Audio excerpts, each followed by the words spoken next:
After the Fukushima nuclear catastrophe in Japan, a lot of people wondered out loud just what the hell the Japanese were doing, building nuclear power plants along the coast of an area prone to earthquakes and tsunamis. It's as though they were just asking for this to happen. Who could have been so stupid? Surely here in the United States, we're a lot more careful with where we build our nuclear power plants, right? Well, no. This is the Fort Calhoun nuclear plant, just outside Nebraska, just outside Omaha, and no, in Nebraska. And no, it's not supposed to be completely surrounded by water.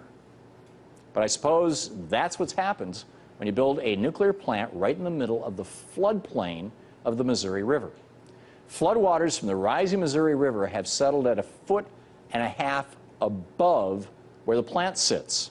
And the only thing stopping Fort Calhoun from flooding, just like Fukushima flooded, is a 6-foot-high rubber wall surrounding the plant. But that's not the only nuclear power plant in danger.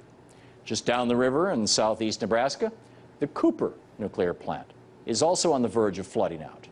That plant sits at 903 feet above sea level, but on Sunday, floodwaters from the Missouri River peaked at 900.5 feet, meaning just 2.5 feet stood between Nebraska and a Fukushima-like disaster. So yeah, we almost lost Nebraska over the weekend, and yet no one seems to know about it. Back on June 7th, when the floodwaters first started threatening the Fort Calhoun plant, the Nuclear Regulatory Commission received a notification of an unusual event, the lowest level warning on the NRC's 4-stage disaster classification system. No big deal, they said. Keep moving. No droids in this car. But it does seem a little odd that since June 6th, the FAA has been enforcing a no-fly zone above the crippled plant.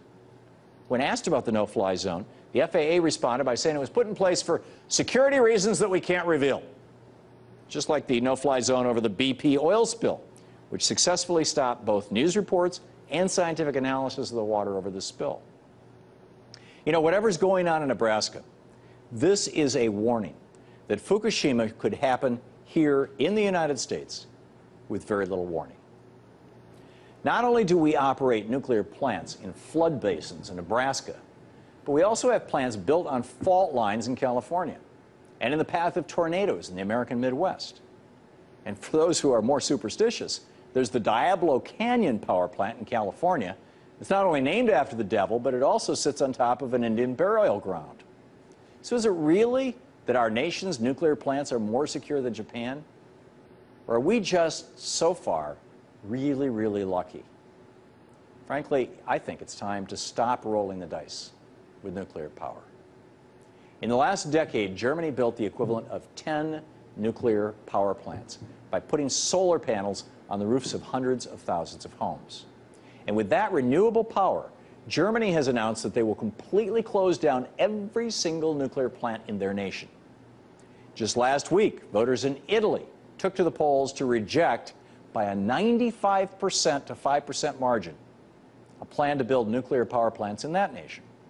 And in Denmark, a country that, as far back as 1988, banned the construction of nuclear power after Chernobyl, more than 20% of their electricity is generated through wind power. And within a decade, that'll be a half, 50%. Japan has just announced that they're ditching nuclear power. Fairly obvious reasons. The Swiss have announced no more new nukes. Even China has suspended the construction of all new nuclear power plants there. But here in the United States, we're building rubber walls around our submerged nuclear plants and just praying that the waters don't keep rising.